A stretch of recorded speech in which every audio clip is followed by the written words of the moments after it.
Hello, কেমন আছো তোমরা? Happy winter.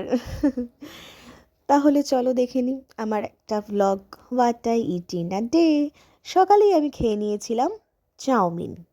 চাউমিন খাওয়ার পরেই আমি দুপুরের লাঞ্চে কি খেয়েছিলাম চলো দেখে নিই।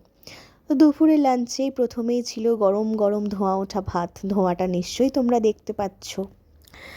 তারপরে ভাতের সাথে কি ছিল চলো আস্তে আস্তে দেখে নিই। আর হ্যাঁ, বলে দিই সেদিন কিন্তু ছিল ভেজ আইটেম, যেহেতু মানডে ছিল। তো ফার্স্টেই ছিল ফুলকপি আলু ভাজা। শীতের দিনে কিন্তু ফুলকপিটা বাঙালির ঘরে ম্যান্ডেটারি একটা সবজি, সব আইটেমের সঙ্গে থাকতেই হবে। তারপরে ছিল হচ্ছে মটর ডালের বড়া দিয়ে আলু দিয়ে একটা তরকারি মাখা মাখা করে। আমার কিন্তু এটা বেশ ভালো লাগে। মটর ডালের বড়া দিয়ে তরকারি হলে নিরামিষের দিনে আর কিছু লাগেই না।